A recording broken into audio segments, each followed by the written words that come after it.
Guys, IPL एकमात्र ऐसी popular cricket league है जहां पर देश और विदेश के सारे पॉपुलर क्रिकेटर एक साथ खेलते हुए दिखाई दे जाएंगे। लेकिन क्या आपने कभी ये सोचा है कि आईपीएल की इस पॉपुलैरिटी के पीछे की वजह क्या है? दरअसल इसके पीछे की वजह है बीसीसीआई और इंडियन प्लेयर्स के बीच का कॉन्ट्रैक्ट, जिसमें कोई भी इंडियन प्लेयर आईपीएल के अलावा दूसरी कोई भी लीग नहीं खेल सकता। ऐसा इसीलिए क्योंकि बीसीसीआई अच्छी तरह से ये जानती है कि इंडियन प्लेयर्स का क्रेज पूरी दुनिया में है और अगर वो बाहर की लीग में खेलेंगे तो इससे सीधे आईपीएल को ही कंपटीशन मिलेगा और आईपीएल की पॉपुलैरिटी कम हो जाएगी। इसीलिए बीसीसीआई कभी भी इंडियन प्लेयर्स को दूसरी लीग में नहीं खेलने देता और तभी तो आईपीएल की सभी फ्रेंचाइजी भी इंडियन क्रिकेटर्स पर अच्छा खासा पैसा खर्च करती है ताकि उन्हें कहीं भी और खेलने की जरूरत महसूस ही ना हो। गाइस, आपका इसके बारे में क्या ख्याल है? कमेंट सेक्शन में जरूर लिखिएगा। गाइस, इंडिया में जो भी बड़े बड़े फ्रॉड हुए हैं उनमें एक चीज कॉमन थी, वो ये कि ज्यादातर स्कैमर्स फ्रॉड करने के बाद यूके भाग जाते, फिर चाहे वो विजय माल्या हो या फिर नीरव मोदी। लेकिन अब सवाल ये उठता है कि यूके ही क्यों? दरअसल ऐसा इसीलिए क्योंकि यूके में किसी भी क्रिमिनल या स्कैमर को 2 मिलियन पाउंड में गोल्डन वीजा मिल जाता है, जिससे वो आसानी से यूके में एंटर हो जाता है। और यही नहीं, यूके गवर्नमेंट भी अपने अनएथिकल टाइप के नियम और कानूनों से इन लोगों की मदद करती है, जिससे वो आसानी से फ्रॉड मनी का यूज करके वहां प्रॉपर्टीज खरीद लेते हैं। सिर्फ यूके ही नहीं, दुनिया में कई ऐसे देश हैं जो इस तरह के स्कैमर्स को मदद करते हैं और इन्हीं स्कैमर्स की वजह से इन देशों की जीडीपी में ग्रोथ होती रहती है। अपने इन अनएथिकल रूल्स एंड रेगुलेशंस को बदलने की कोशिश नहीं करते। लेकिन गाइस, ये किस हद तक जायज है? आप कमेंट सेक्शन में जरूर लिखिएगा।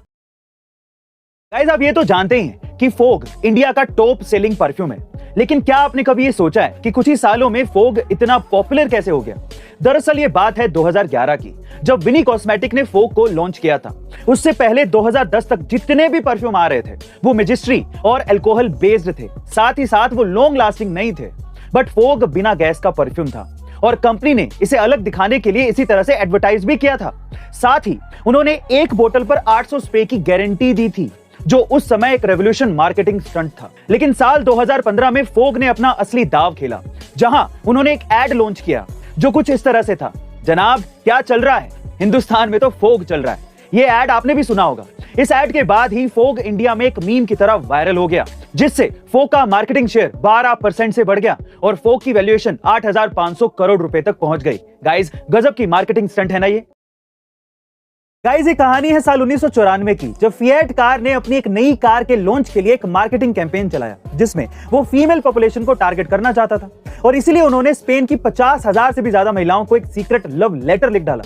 इस लेटर के जरिए वो उन महिलाओं को ये बताना चाहते थे कि ये लेटर किसी मिस्टीरियस आदमी ने लिखा है जो उन्हें कई दिनों से फॉलो कर रहा है और उनके साथ टाइम बिताना चाहता है। फिएट 4 दिन बाद एक और लेटर भेजकर इस सीक्रेट को रिवील करना ही चाहता था, लेकिन इससे पहले ही सिचुएशन बिगड़ गई।